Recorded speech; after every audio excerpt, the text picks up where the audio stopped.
orientación sexual integral. Digamos que con esas tres áreas me defino bastante, además de todas las otras, ¿no? Que podemos decir mujer, madre, argentina. Todas las que conocemos. Exacto. Bien, te invitamos puntualmente porque hace una semana estábamos participando de un censo, ¿sí? Un censo que venía retrasado, que pasaron 12 años para que volvamos a tenerlo, y habían curiosidades en ese censo, porque por primera vez después de la ley de género, identidad, se podía poner en esas preguntas las opciones. ¿Qué te parece? ¿Te parece que fueron... que abarcan toda la cantidad de identidades que tenemos en este momento? En realidad no, abarcar es muy difícil de plantear que las preguntas abarcaran todas las diferentes identidades de género que existen. El censo es una estructura, ¿no es cierto? O sea, planteaba una cantidad de preguntas en función de lo que para el Estado es importante para generar políticas públicas. Leyendo un poco cuáles fueron las síntesis de lo que puede llegar a dejar el censo, bueno, se piensa justamente qué es lo que está pasando a nivel institucional con la mirada de género. Preguntarle a una persona cuál es su identidad autopercibida puede llegar a ayudar a mejorar la situación de las personas trans, por ejemplo, en lo que tiene que ver con el panorama de educación y salud principalmente, que creo que es donde los distintos organismos de derechos humanos están pidiendo que se realicen mejoras o que por lo menos se contemplen. Desde ese punto de vista no me parece mal, pero sí, también es cierto que las categorías que se utilizaron para el censo fueron muy breves y que quizás no todas las personas pudieron encontrar la opción ideal para rotularse, ¿no? O autonominarse. ¿Podría haber habido más opciones? Podría haber habido más opciones. El tema es ¿para qué?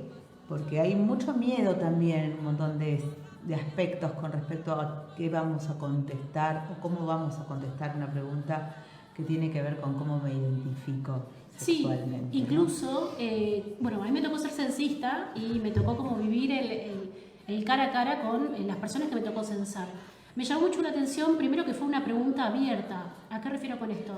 Que uno tendría en esa pregunta que ir dando las opciones y esperar que la persona responda si por ejemplo, la pregunta decía, de acuerdo a la identidad de género, se considera. Y uno tiene que leer mujer, mujer trans, travesti, varón, y esperar que la persona responda sí, no, y a partir de ahí clasificarlo, ¿no? Por de alguna manera. Me llamó mucho la atención. No que no se haya, para mí estaba bien que se haga así en lo personal, me pareció que estaba bien porque era una forma también de visibilizar, ¿no? Esto que... Las distintas identidades. Exactamente, visibilizarlo ante toda la población, por un lado. Pero por otro, me llamó mucho la atención muchas respuestas.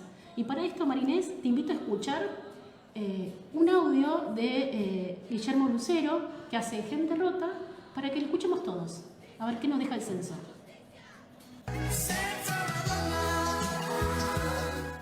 Y la que censó, que es una tarada, porque no te puede preguntar masculino o femenino. Y la miré y le dije, ¿me ves cara de hombre? Así nomás. Están haciendo un quilombo terrible. ¿Qué ayornarse? Toda la vida el censo fue de los censistas caminando casa por casa.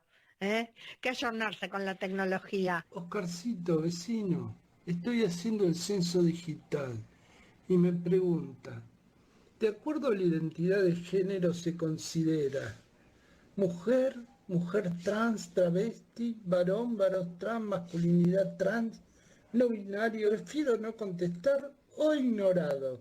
¿Qué mierda hay que contestar acá? Sí, lo hice, papá quedó como femenino lo único, y no lo pienso arreglar, porque intenté y no pude. Te dicen también de qué sexo, qué manera te autosatisfaces. ¿Qué ayornarse, que vayan a laburar. Los censos se tienen que hacer los domingos, no los días de semana. Parar al país para preguntar si sos binario.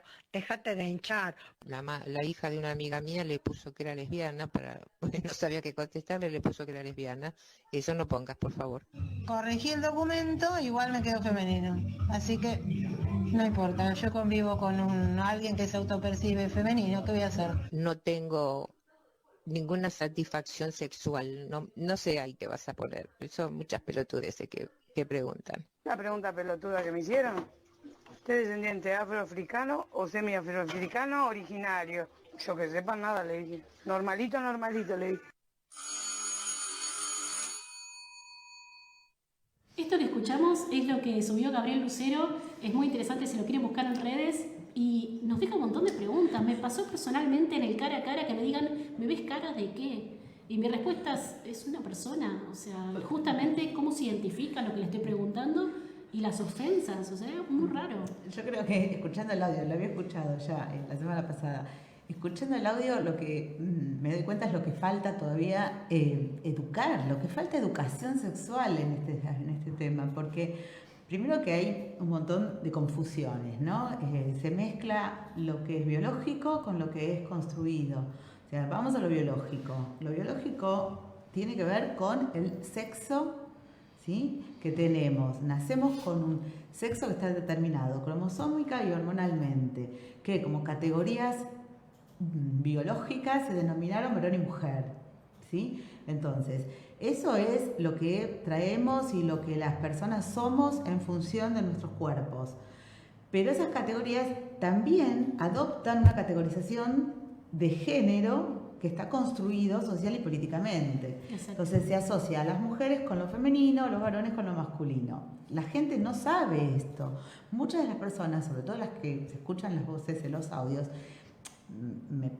significan, ¿no?, por la voz que tienen, personas adultas y personas adultas que por ahí nunca tuvieron una capacitación o que nunca se les explicó realmente por qué es necesario hacer esto. Hay mucha desinformación en los medios acerca de lo que es la mirada de género, se habla mucho de la ideología de género en lugar de la perspectiva, no se explica la diferencia entre lo que es el sexo cromosómico hormonal que tienen nuestros cuerpos, la diferencia que tiene que ver con la identidad, con lo que nos percibimos, lo que nos autopercibimos, lo que construimos también desde nuestra personalidad. Entonces la gente se mezcla y si no le explicás a una persona la importancia de la pregunta y qué es lo que tiene que responder, me causa mucha gracia la señora que dice no tengo ninguna satisfacción sexual. No, pobre mujer, ¿no? Más allá de que por ahí es la verdad lo que le está pasando en este momento, pero que no iba a esa pregunta. Exactamente, hay mucha confusión con eso. Incluso recuerdo un caso particular que era una madre de 3 hijas, madre soltera por lo que ella comentó, y cuando le pregunto por sexo al nacer de sus hijas y cómo se autopercibían, se enojaba y me repreguntaba, me dice, pero claro que mujer. Le dije, pero le preguntó a ellas cómo se siente, porque el enojo era tanto que yo no podía explicarle por qué le estaba preguntando eso. Me llama mucho la atención el enojo de mucha gente, y no gente tan grande tampoco. Había gente de mi edad, digo, 40 y largos, que no somos tampoco a mediana edad, que también se enojaron mucho. Y eso quizás es lo que decís también de la falta de hablarlo más y los enojos como dejarlos, ¿no? Sí, tal cual. A mí lo que me llamó mucho la atención no tiene que ver tanto con el tema de las identidades, pero sí era una de las preguntas del censo. Yo lo hice digital, yo convivo con mis 2 hijas mujeres y mi hijo varón. Tanto a mí como a mis 2 hijas mujeres, al poner y al cargar que somos mujeres, el censo inmediatamente nos llevaba a la pregunta si teníamos hijos. Y no me lo preguntó con mi hijo varón, lo que me llamó la atención, digo, ¿por qué? O sea, estamos haciendo un censo que está tratando de incluir la mirada de género, ¿sí?, que es lo que se está promoviendo desde Presidencia, instalar la mirada de género, y se sigue asignando la maternidad solamente al lugar de la mujer. O sea, los varones no contaban como padres a la hora de hacer el censo. Me llamó, pero poderosamente la atención.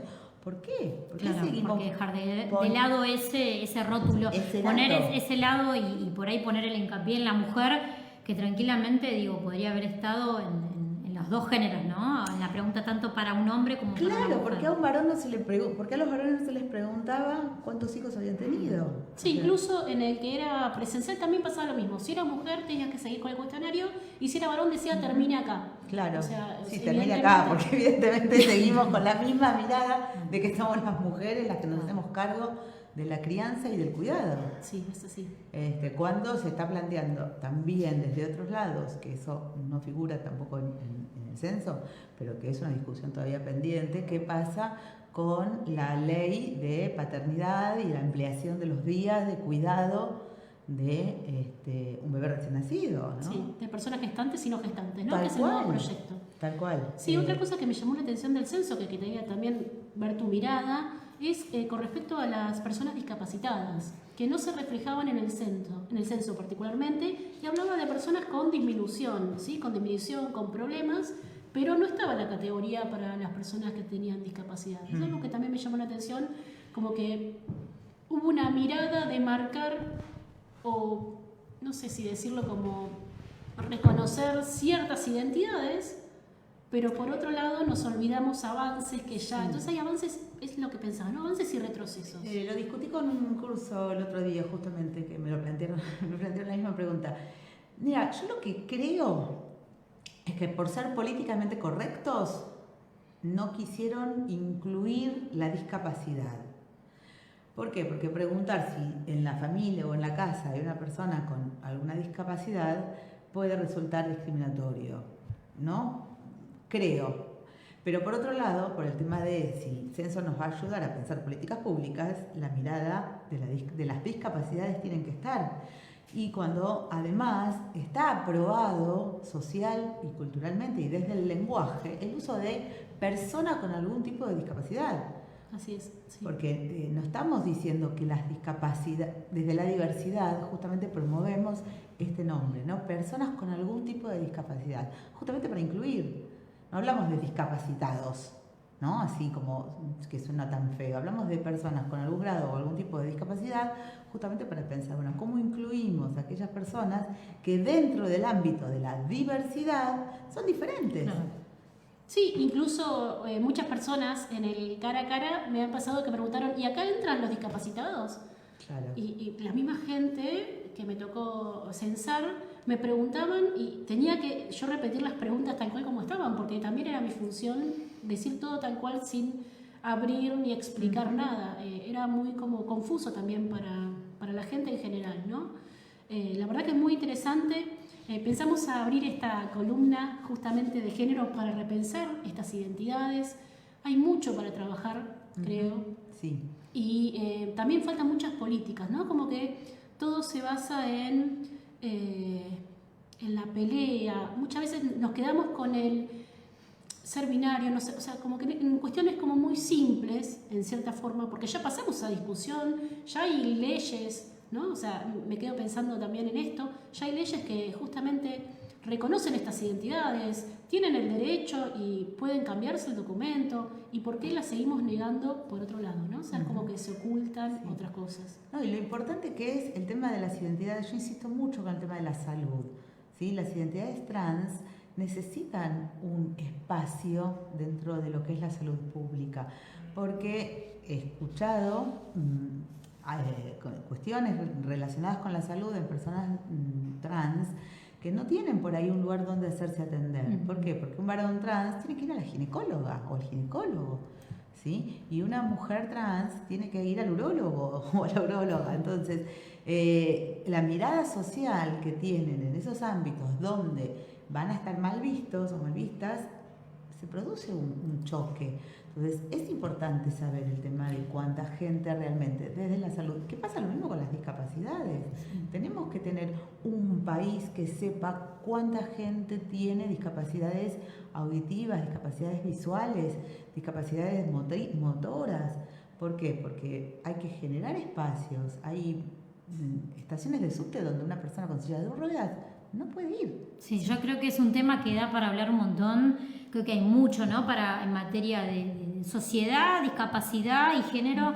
Creo que es un tema para, como digo yo, es para varios programas. Sí. Más que nos quedamos muy cortas con un solo programa. Así que bueno, cuando quieras estás bienvenida de nuevo al piso a poder conversar más y desarrollar sobre otros temas. Sí, ni hablar. Aparte, este es el pie de inicio justamente para esta columna de género y identidades. Así que, por supuesto, Inés, cuando vos puedas, si quieras, este espacio está abierto justamente para eso.